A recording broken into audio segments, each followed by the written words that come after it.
Vous m'entendez toutes et tous? Alors, je vois que nous sommes très nombreux, beaucoup sont des Époniens. Et je voulais, avant de commencer mon discours, que j'en ai une pensée pour quelqu'un, pour Adrien Huguet, qui nous a quittés, comme beaucoup d'entre vous le savent. Je pense que là où il est très heureux de nous voir réunis et de savoir que nous participons tous à la remise de la médaille dont va bénéficier le docteur Daudet.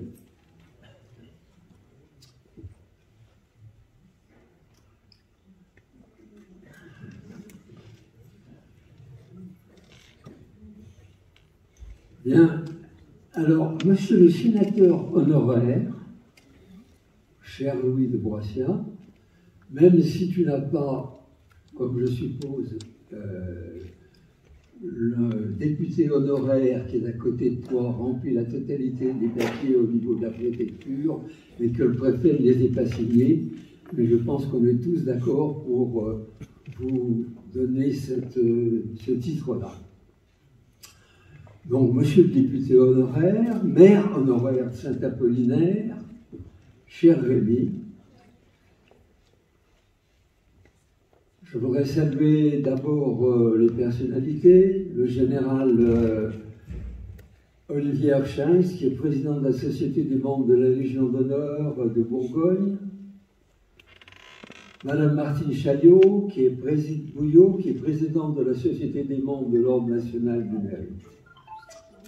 Monsieur le général Hureau, qui est président de l'association des amis de la gendarmerie, monsieur le général Hubert Chervet, directeur de l'école de gendarmerie de Longwy, monsieur Rémi Muller, qui est commandant de la compagnie de gendarmerie départementale de Dijon, madame la directrice départementale de l'ARS, monsieur le directeur de la santé publique, madame Joëlle Cornu, présidente de l'association maréchal de Tassigny, monsieur Jean-Gabriel Madinier, qui est directeur général de Dijon Métropole, le père Jérôme Pichon, qui est prêtre de la paroisse Jean 22,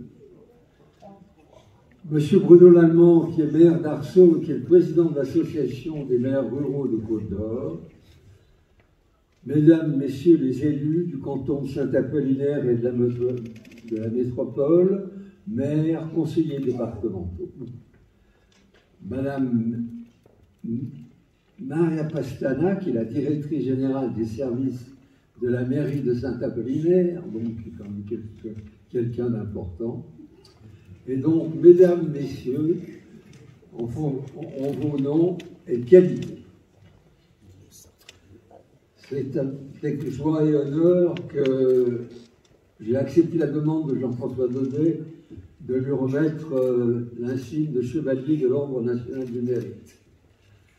Cette distinction, il le sait, a été créée par le général de Gaulle en 1963 pour récompenser et honorer les services et mérites rendus à la nation.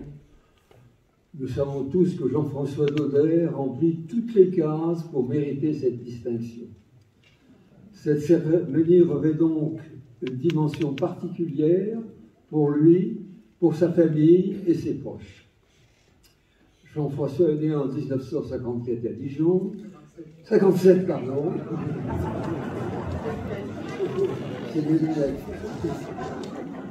Ses études se sont déroulées donc à l'UFR de Dijon, où il a soutenu sa thèse en 1984, c'est bien ça.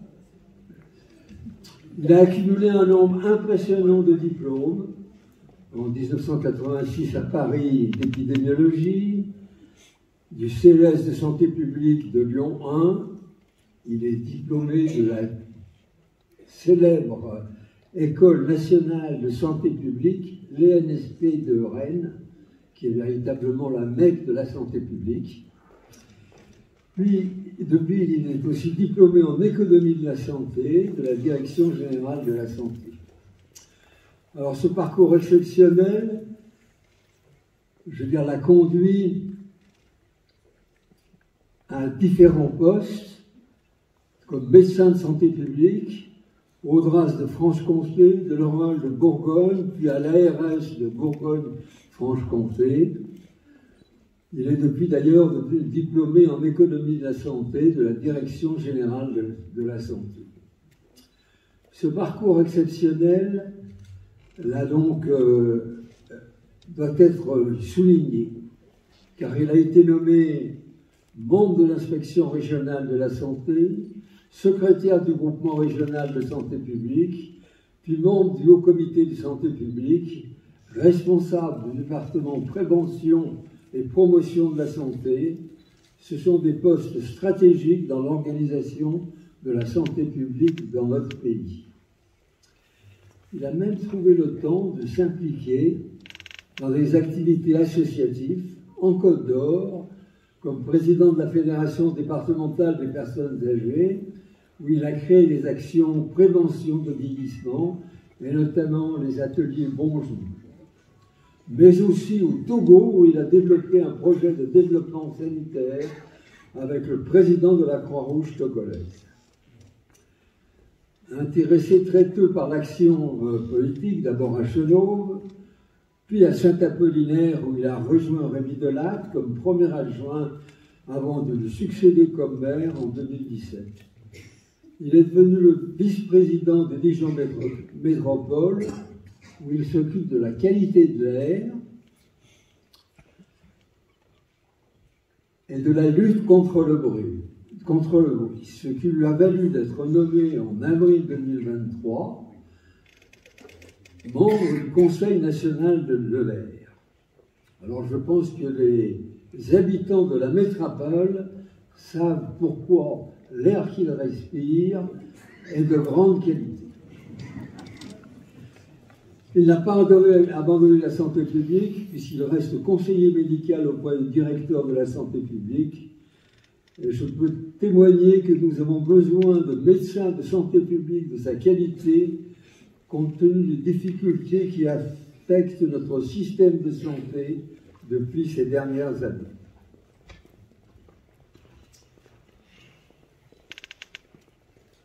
Jean-François, nous nous connaissons depuis de nombreuses années. Je n'allais pas dire depuis que tu es tout petit, parce qu'en fait, je t'ai toujours connu très grand. Ce qui m'a permis d'apprécier depuis longtemps tes qualités professionnelles, personnelles et ton humour. Tu es toujours de bons conseils pour les problèmes d'organisation sanitaire en Bourgogne-Franche-Comté, où j'ai souvent fait appel à toi, et notamment quand j'étais président élu de l'Observatoire régional de la santé et de l'environnement de Bourgogne-Franche-Comté depuis 1997. Date à laquelle j'ai présenté ma candidature pour être élu à ce poste, sollicité par le préfet de Bourgogne, et je te soupçonne, Jean-François, de lui avoir soufflé mon nom pour me porter candidat à ce poste. Tu es actuellement le maire de Saint-Apollinaire et les Épléniens apprécient ton dévouement dans la droite ligne de ce qu'avait commencé Rémy Delatte. L'intérêt général fait partie de ta culture de maire avec des priorités comme l'emploi, je vais employer des termes que tout le monde doit connaître le plus, pour le bien-être de tes administrés, mais tu as bien d'autres qualités qui sont inspirées sans doute par des lectures, et je citerai François Mauriac, qui, si je me souviens bien, écrivait « Je suis engagé dans les problèmes d'en bas pour régler les problèmes du haut ». Et je crois que ceci te définit parfaitement. Je souhaite ainsi souligner que tu as été aidé par ton épouse Annie, qui, malgré ses activités, a facilité très certainement la possibilité d'être aujourd'hui honorée.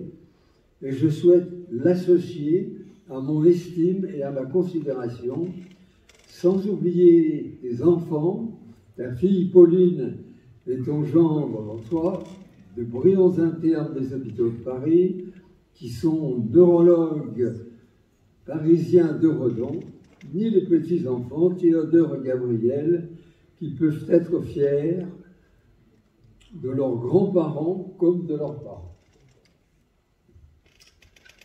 Alors, au nom du président de la République, qui en raison des pouvoirs qui m'ont été conférés, nous vous faisons chevalier de l'Ordre national du mérite. Alors, c'est quelque chose de très dangereux à remettre, car il y a 2 aiguilles. Et je sais qu'il faut faire très attention.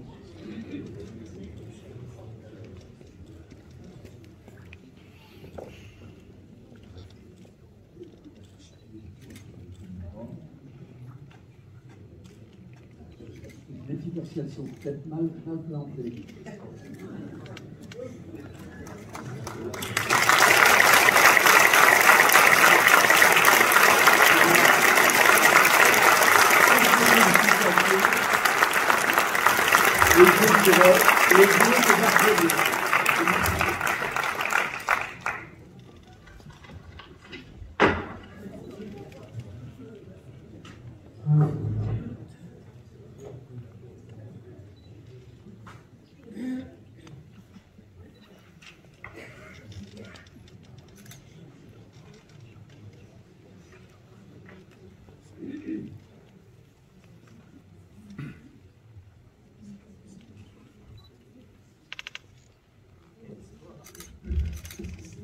Est-ce que vous m'entendez là? Peut-être, moi je suis moins l'habitude d'enseigner que Jean-Pierre, donc je vais mettre un petit peu le micro un tout petit peu plus fort.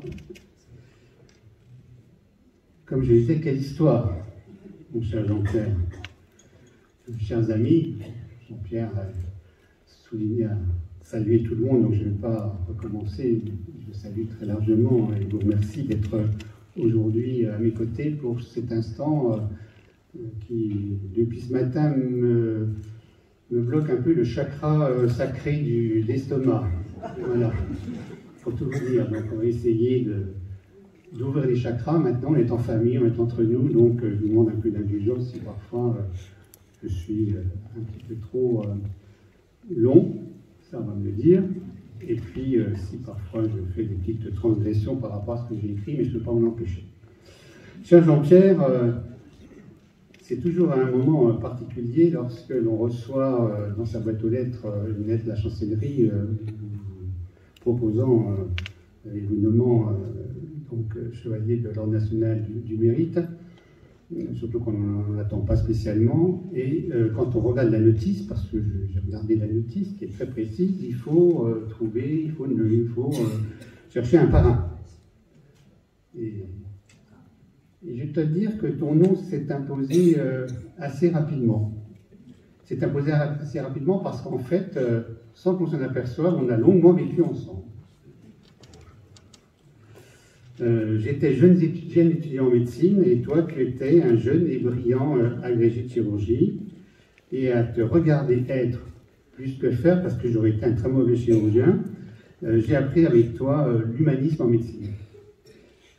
Et nous étions loin du débat actuel où aujourd'hui on doit répondre avec un certain Dominique Peljac à la question: l'humanisme médical est-il un oxymore du XXIe siècle? On est autour article qui est une lettrée très forte, et donc oxymore, c'est simplement une opposition de 2 termes qui n'ont rien à faire ensemble, comme si l'humanisme et la médecine n'étaient pas liés. Je trouve assez bizarre que l'on puisse se poser cette question, parce que au siècle dernier, donc au XXe siècle, lorsque tu nous enseignais la médecine, avec mes maîtres, que fut le professeur Roger Putla, qui était un homme très humaniste, que fut le professeur Louis Janin, ceux qui les ont connus, que fut le professeur Ferry. Le professeur Ferry m'a fait découvrir l'écologie médicale dans les années 80, ce qui est quand même quelque chose de tout à fait novateur pour l'époque. Eh bien, vous nous avez appris que le regard médical et le soin porté aux patients devait être le même que ce patient soit riche ou pauvre, puissant ou déshérité. Et ça, j'avoue que ce sont des leçons que l'on a reçues de vous. On disait maître à l'époque, nos maîtres nous enseignaient ces leçons de base, et je t'avoue que j'essaye chaque jour de garder l'esprit, quel que soit l'endroit où je suis, et ça a été effectivement quelque chose de très important pour nous. Ensuite, je t'ai retrouvé lors de mon premier poste dans l'administration de la santé. À l'époque, mon cher Alain, on parlait de médecin inspecteur départemental de Côte-d'Or. J'étais le seul médecin au 6e de la rue Nodo, je me rappelle encore du bureau.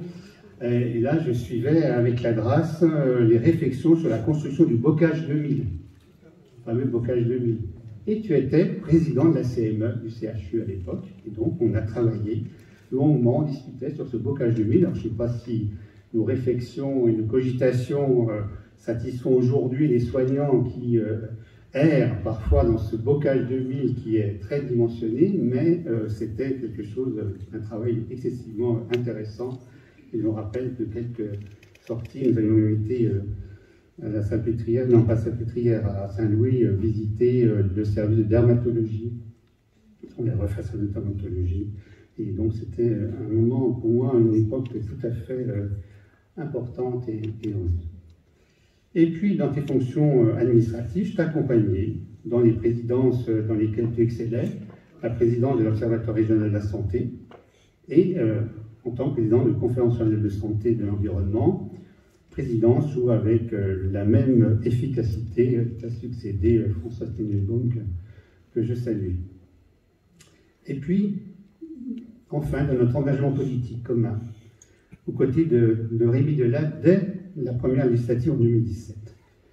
Et là, tu as montré que loyauté et fidélité veulent dire en politique quelque chose. Ce sont en fait des valeurs, en final, que l'on retrouve pas forcément beaucoup dans ce milieu, tant les trahisons et les retournements de veste peuvent être présents. Et lors de la dernière législative, tu étais présent aux côtés d'Adrien de manière forte et engagée, et je tiens à te remercier de l'hommage que tu lui as fait avant cette cérémonie. Nous sommes quelques-uns ici à avoir perçu depuis fort longtemps le profond mal-être qui dévastait Adrien, et on a essayé, hélas sans succès, à l'aider à s'en sortir. C'était le candidat que Rémi avait choisi pour lui succéder, et ta fidélité, ta confiance à Rémi t'a amené naturellement à accompagner Adrien dans cette aventure. Ainsi, pour tous ces moments forts que nous avons partagés en vieillissant ensemble, sans s'en rendre compte, tu étais la personne la plus à même à me remettre cette médaille, et du fond du cœur, je te remercie de l'avoir accepté. Alors, recevoir cet insigne oblige à l'interrogation et à l'introspection. Je pense que nous passons tous par cette étape lorsque ces distinctions, sans prévenir, nous tombent dessus. Et en lisant la lettre de la chancellerie m'annonçant cette nomination, je me suis rappelé d'une homélie du père Augustin Gaget, chanoine du chapitre Saint-Bénigne et archiprêtre de la cathédrale. Je ne sais pas si certains l'ont connu, mais pour ceux qui l'ont connu, c'est un homme à forte personnalité, défenseur de la modernité de Vatican II, au charisme exceptionnel. Et il nous expliquait que dans la vie, et à l'époque j'avais 30 ans, il y avait 3 périodes. La première période, la période de l'amour. La seconde période, la période de l'argent. Et la troisième période, la période des honneurs et des médailles. Alors, bigre, en recevant ce courrier, je me retrouvais propulsé dans la troisième période de ma vie, sans avoir vraiment vu passer la seconde d'ailleurs, et me croyant encore dans la première. Alors, j'ai bien réfléchi, et là je me suis dit que pour une fois, le père Gaget, que je respectais beaucoup, avait dû faire une erreur d'appréciation. Ou avait-il mal lu Saint-Exupéry lorsque celui-ci disait que l'amour, une fois qu'il a germé, donne des racines qui ne cessent plus de croître. En ce qui me concerne, ces racines sont multiples et ne cessent de croître, me retenant dans ma première période et tissant autour de moi l'environnement le plus serein et le plus apaisant possible. Alors ces racines, elles sont au nombre de 3. Le travail, l'amitié et l'engagement à servir l'intérêt général. Tout d'abord, l'amour du travail. Alors, je fais partie de ceux peut-être un peu chanceux, comme disent les Québécois, qui ne vont pas au travail le matin en traînant les pieds. Le matin, moi, je vais construire, aider, réfléchir, m'instruire, faire des rencontres, et à aucun moment, même dans le découragement le plus profond, je me suis levé en me disant « la barbe, il faut que j'aille au boulot ». Et je trouve que c'est une grande chance. Et pour cela, je dois remercier mes parents qui, sans médaille, ont été très méritants. Car ils ont cru en moi, m'ont soutenu pour que je trouve la voie qui ferait que le matin, je vais au boulot en ne traînant pas les pieds. Et ce n'est pas gagné, parce que je vais vous faire une confidence, on est en famille. Dans les années 60-70, un enfant gaucher dyslexique, ce que je suis, c'était pas top. Mais grâce à la confiance qu'ils ont portée en moi, ça a plu. Et je ne sais pas si Stéphanie est là, mais Stéphanie a organisé dans cette salle au mois de juin, je l'en remercie énormément, une rencontre avec des parents d'enfants dyslexiques. Et je me suis rendu compte, à ce moment-là, de la souffrance que les parents pouvaient avoir lorsqu'il y a un enfant dyslexique. Et à la fin, j'ai pris la parole et je leur dis ce que je viens de vous dire. Vous avez devant vous un médecin mère, gaucher dyslexique des années 60-70. Voilà. Et donc, il faut y croire, et c'est parce que les parents croient et que les parents sont derrière que les choses se sont bien passées. Et quand j'ai dit que je voulais faire médecine, il n'y avait aucun médecin dans la famille, maintenant il y en a quelques-uns. À l'époque, il n'y avait aucun médecin dans la famille, aucun référentiel possible. Et bien, ils m'ont dit, ok, tu vas y arriver, et ils vont déployer, je me rends compte aujourd'hui, une énergie considérable pour m'aider à réussir. Et ma sœur, qui est ici présente, pourra en témoigner. Petite anecdote familiale, vous me permettez. Ma sœur, je dis toujours prouver ma sœur, et je voulais qu'elle fasse médecine. Et elle a décidé de faire infirmière. Et donc, si elle se rappelle, j'ai cassé des pieds en disant « Ah, tu ne vas pas faire infirmière, fais médecine, fais médecine, fais médecine, t'as un Carnot, etc., on fait médecine. » Bon. Et puis, un jour, maman m'a pris entre quatre yeux, et elle m'a dit « Tu vas arrêter avec ta sœur. Hein. Elle veut faire infirmière, tu la laisses faire infirmière, et tu lui arrêtes de la seriner à vouloir faire médecine. » Et ça, c'était vraiment des parents bien vivants qui nous accompagnaient là où on voulait aller et qui ne nous disaient pas là où eux souhaitaient peut-être que nous allions. Mais le mérite professionnel, même si l'on aime un métier qu'on a choisi, cela se construit à plusieurs.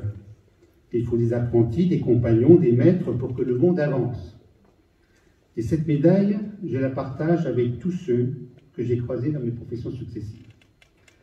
Alors ce soir, j'aurai un remerciement tout particulier pour mes collègues Alain Morin et Aline Guiblin de l'ARS, qui vont m'accompagner en soins palliatifs, j'allais dire, dans mes derniers feux professionnels, avec une retraite de médecin qui arrivera l'année prochaine. Et je suis vraiment très sensible à leur présence. Notre directeur général s'est excusé puisqu'il est en congé. Et je veux leur dire que notre profession de la santé publique est passionnante, bien qu'elle soit ingrate. Et je vais prendre le Covid. L'ARS a été critiquée, alors que je voyais mes collègues travailler jour et nuit, 7 jours sur 7, pour organiser la gestion de cette pandémie, en essayant de mettre en musique des ordres contradictoires arrivant de tous les ministères qui chacun y allait son couplet. Et dans cette cacophonie administrative, dont nous étions les boucs émissaires, nous avons réussi en 24 heures, sur injonction du ministère de la Santé, cher Alain Charaldine, à monter à Saint-Apollinaire le premier centre de vaccination contre le Covid de Côte d'Or, qui a réussi à vacciner en 6 mois plus de 40 000 personnes. Belle réussite, je crois qu'on peut le dire, et j'ai presque envie de dire en conclusion que lorsqu'on laisse les services administratifs de proximité et de bon sens travailler avec les maires et la population locale, parce que là, sur ce centre de vaccination, tout le monde y était. Les Éplumiens, bien évidemment l'ARS, et puis les élus, eh bien, quand on laisse faire, ça fonctionne. Sitôt que le national se met du détail, plus rien ne va, tout fout le camp. Et j'ai presque envie de dire qu'en remerciement de cette efficacité, dans sa grande générosité, vous connaissez mon couplet, donc je vais le refaire, l'État nous a quand même supprimé l'année d'après, en 2022, notre DGF, dotation globale de fonctionnement, et puisque nous sommes une commune qui n'avons plus de DGF, on a perdu 700 000 € quand même en passant. 700 000 € par an, c'est quand même pas rien pour une commune comme Saint-Apollinaire, sans que l'on comprenne vraiment les critères de la calculette de Bercy. Là, mon cher Bruno, nous allons nous atteler à ce dossier. Tu peux compter sur l'engagement de notre commune dans ce combat et l'engagement de Rémi pour que l'on essaye de comprendre la calculette de Bercy. Alors là, je ne sais pas s'il faudra faire Polytechnique, INA, plus des grandes écoles. Mais on devrait quand même, je pars du principe qu'il est anormal qu'une commune ne touche pas de TIF, même si ce n'est pas une somme totalement importante. Voilà, donc ce que je voulais dire sur le travail, je voulais parler, mais je vais aller plus vite parce qu'on va me dire après mes parcours étaient trop longs. J'allais parler de la ZFE avec mes collègues de la métropole. Vous voyez, l'exemple même de ce qu'il ne faut pas faire. Une loi que notre député Rémulotte n'a pas votée, une loi en 2021, loi climat résilience, pour faire toutes les métropoles, pour s'occuper de la taille de la métropole, de son environnement, de sa qualité d'air, de tous les engagements que notre métropole avait fait pour améliorer la qualité d'air. Et là, paf, il fallait faire une ZFE, une zone à faible émission de CO2, c'est-à-dire en gros, les voitures qui avaient à l'essence ou des diesels ne devaient plus rentrer dans la métropole. Bon, on s'est aperçu que c'était une bêtise. Il y a eu un décret en 2021 qui n'a rien arrangé du tout, puisqu'on a pris des normes surnormées des normes européennes. Vous voyez un peu le travail. Quand vous surnommez les normes européennes, c'est que vous ne pouvez plus rien faire en France. Et puis, 3 ans quand même après, sous la pression des élus responsables, et notamment le maire de Toulouse, qui a beaucoup œuvré, eh bien, le gouvernement a vidé totalement la loi de sa substance, puisque maintenant on passe en vigilance. Qu'est-ce que ça veut dire? Mais enfin, toujours est-il, comme tu l'as dit, mon cher Jean-Pierre, l'air de Saint-Apollinaire, l'air de la métropole est un air pur que nous devons respecter à plein poumon. Alors après le travail, il y a dans cette première période de vie, qui pour moi est la seule, l'amitié. Et ce soir, dans cette pièce, c'est un peu les retrouvailles de l'amitié. Alors, j'ai demandé à mes amis de ma période adolescente de venir. Et je remercie Bernadette Bruylic, Annick et Dominique d'être là, qui étaient d'ailleurs éplumiennes. Dominique et Annick, c'est des éplumiennes d'origine. Hein. Elles nous ont quittés après pour aller sous le sud, mais elles vont venir, je suis absolument persuadé, puisqu'il y a l'un des fils qui est déjà là. Et c'est grâce à elles, et à eux, Dominique, que j'ai écumé les boîtes de nuit dijonnaises à partir de mes 16 ans. Bernadette était la chef, qui était un tout petit peu plus vieille que nous, pas beaucoup, mais surtout elle avait une voiture. Et elle nous couvrait auprès de nos parents qui nous croyaient, grâce à Bernadette, sages et rangés. J'en dirai pas plus. Bon, les boîtes de nuit étaient peut-être un peu moins dangereuses à l'époque qu'aujourd'hui. Mais je vous réserve une petite surprise tout à l'heure. Je ne sais pas si vous vous rappelez du tube international Brasilia Carnaval. Oui. C'est la musique, les DJ mettaient à 3h du matin quand il fallait aller se coucher. Voilà. C'était comme ça à l'époque. Hein. On dansait, le soir arrivait. Au moment où on pensait que ça allait peut-être aboutir, eh bien, il était 3h, et hop, on mettait les lumières, Brasilia Carnaval, et tout le monde s'était moussé sur le truc, et tout le monde allait se coucher. Après qu'on ait tenu pendant toute la soirée, de 22h à 3h du matin, un verre de vodka orange qui faisait toute la soirée. Ça a bien changé. Eh bien, je vais vous surprendre, eh bien, le chanteur bassiste de Brasilia Carnaval est parmi nous. Oui, c'est Étienne Hérassi. Où est-ce qu'il est, Étienne? Voilà, c'est Étienne. Et donc, il était le mien, et bah, tu vois, Étienne, tu as versé toute notre adolescence, et tout à l'heure, on remettra Brasilia Carnaval pour aller au buffet. Par contre, Étienne, j'ai regardé du coup un petit peu ta discographie. Il y a quand même une chanson qu'il faudra que tu m'expliques, une chanson qui s'intitule, ça doit être un grand morceau de chanson française, La chatte à la voisine. Ça, j'avoue que c'est dans la discographie d'Étienne. Alors après l'adolescence, il y a les amis de la période de fac, que sont Dominique, Patrick et Florence, que je salue, qui sont là, donc avec qui on a frotté les strapontins de la fac de médecine. Et j'ai envie de dire que de chemin parcouru, mais on est toujours présent quand l'un et l'autre, ou les uns et les autres ont besoin, même si nos emplois du temps ont été souvent un frein à nos rencontres, et qu'on va bientôt tous se retrouver en retraite, on va pouvoir y passer peut-être un peu plus de temps à se rappeler, comme les anciens combattants, à nous raconter les années insouciantes où la rigolade et le sérieux étaient de règle. Notre oxymore, cher. Et puis, surtout, l'amitié se tisse également au fil de la vie d'élus. Et j'ai tenu ce soir à ce que toutes celles et tous ceux avec lesquels j'ai eu la chance de partager la vie municipale puissent être présents, tant en tant que premier adjoint que comme maire actuellement. Je crois que dans une équipe municipale, il y a de la vraie amitié.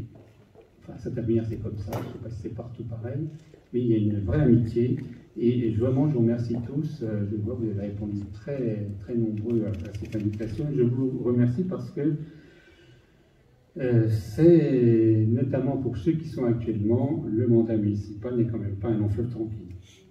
Et j'ai envie de dire, peu importe quelle que soit notre appartenance au sein du conseil municipal, nous avons toujours œuvré sous la houlette de Rémy, toujours œuvré dans le sens de l'intérêt général, ce qui donne vraisemblablement à notre commune ce bien-être singulier que nous appelons l'esprit village. Nous pouvons avoir des différences. Je salue Lélie qui est présente et qui a accepté mon invitation. Nous pouvions avoir des différences d'analyse, des regards différents, des regards croisés, comme s'appelle notre revue municipale, mais l'écoute et l'acceptation des différences a toujours été privilégiée. Et avec Frédéric, notre premier adjoint, avec lequel nous avons encore beaucoup de belles choses à porter ensemble, nous nous inscrivons dans le sillon profond tracé par Rémy Delatte. Comme je le dis à Christine, notre conseillère départementale, qui s'est comptée pas seulement sur mon amitié, mais également sur mon total soutien. Mais je ne pourrais pas parler d'amitié sans parler de Rémy, car cette médaille lui doit beaucoup.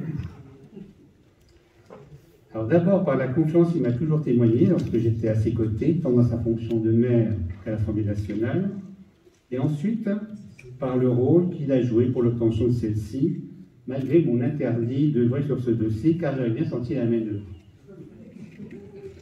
Que nenni, il a fait ce qu'il a voulu, comme d'habitude d'ailleurs, et je ne peux aujourd'hui que le remercier, car cela va nous permettre de passer un bon moment ensemble, et je l'espère, un très bon moment ensemble, avec le cocktail qui sera servi tout à l'heure, et on écoutera la musique de Brasilia Carnaval. Enfin, la troisième racine, c'est Saint-Apollinaire. Car la fonction de maire est une fonction certes éprouvante, surtout en ce moment, mais qui vous enrichit. Pas financièrement, mais qui vous enrichit, car chaque jour, vous avez de nouvelles rencontres, vous montez de nouveaux projets, vous travaillez en équipe, vous avez de multiples sujets à régler, mais avec une seule règle, celle de l'intérêt général. Et ce soir également, je tenais à ce que toutes et tous les éplumiens qui, depuis des années, parce que vous êtes nombreux ici, à donner bénévolement de votre temps, je ne peux pas parler des redoutables, mais l'ensemble des représentants associatifs, l'ensemble de tous ceux qui viennent participer à nos animations, et votre soutien à l'action des élus, eh bien, c'est aussi quelque part votre médaille que je porte ce soir. Alors me direz-vous, quel mérite peut-on avoir à recevoir l'Ordre national du mérite quand on a eu la chance, comme moi, d'avoir autant de satisfactions professionnelles, amicales et électives? Ça, je n'en sais rien, c'est sûrement à vous d'y répondre. Alors, j'ai retrouvé une phrase, je trouve qu'il va bien, de l'humoriste Popek. Je ne sais pas si vous vous rappelez de Popek. Et lui, alors, il disait, on est toujours assis à la place qu'on mérite. Le paradoxe, c'est que les meilleures places ne sont pas toujours occupées par les plus méritants. Voilà, avant de conclure, puisqu'il faut conclure, j'aimerais également vous parler du revers de la médaille. Car derrière le brillant de la façade, il est un autre côté caché, côté cœur. Car, vous l'avez bien compris, quand on aime son travail, ses amis, sa ville, certains, certaines, doivent partager cet excès d'amour. Et ceux-là, ils sont au premier rang ce soir, ce sont les membres de ma famille. Vous pouvez les applaudir.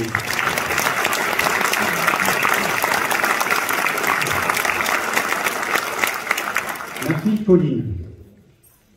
Comme je n'aime pas qu'on parle d'elle, je vais en profiter.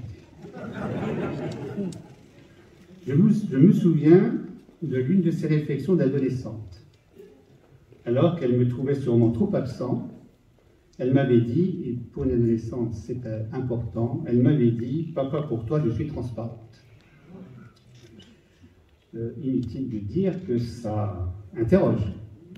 Et je profite de cette médaille pour dire ce soir qu'elle n'a jamais été transparente. Que je la surveillais toujours du coin de l'œil, mais qu'elle était tellement sage et studieuse que je n'avais rien à dire ou à faire. Alors j'ai peut-être été un père absent, d'où la médaille, peut-être un peu insuffisant, mais je peux lui dire que je suis un père aimant, que je suis très fier de la femme que tu es devenue, du médecin que tu es, et du rôle de mère attentionnée que tu développes. Et je remercie Pierre.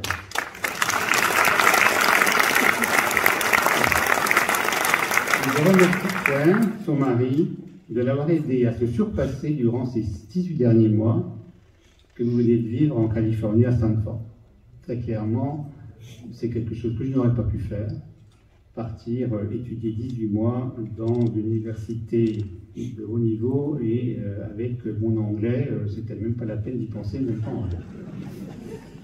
Et bien évidemment, je souhaite à mes deux petits-enfants, Théodore et Gabriel, comme le disait Saint-Exupéry, que vos rêves dévorent vos vies, afin que vos vies ne dévorent pas vos rêves.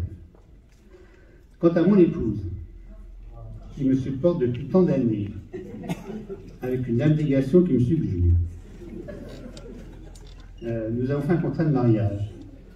Elle a épousé un tranquille médecin de campagne, parce que j'étais à l'époque, à Noulet, et elle s'est retrouvée avec un énergumène qui choisit la fonction publique et ce qui se met de politique.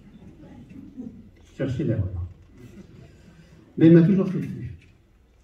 C'est elle qui supporte, après des journées chargées, stressantes, stress que je ne sais pas du tout gérer d'ailleurs, tout le monde l'a remarqué, je gère tellement mon stress.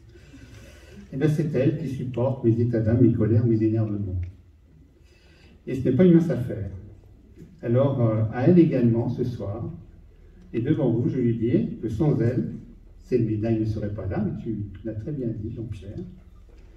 Je vais lui dire donc que sans elle, cette médaille ne serait pas là, que je l'aime pour ce qu'elle est et pour ce qu'elle me donne et pour ce qu'elle donne aux autres, parce qu'elle a une forte propension à aider les autres. Et hélas, il n'y aura aucune médaille qui récompensera son mérite, car elle n'existe pas. Peut-être, si certains, dont Madame la Salle, qui pourraient intercéder auprès du pape François, afin qu'il la reconnaisse bien heureuse, qu'elle fasse un bout de soupe, mais c'est peut-être une reconnaissance. Donc, au moment de vous dire merci pour votre présence, je souhaite, et vous l'avez déjà fait, que vos applaudissements soient pour elle. Merci.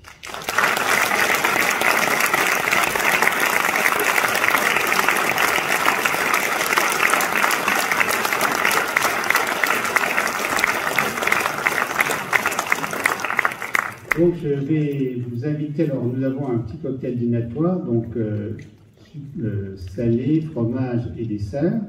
Donc ça va nous permettre de pouvoir discuter le plus longtemps possible ensemble. Et donc, eh bien, je vous invite à vous tourner dans la salle Berger où le cocktail sera servi et qu'on va pouvoir comme ça partager ensemble de beaux moments. Merci et bonne soirée.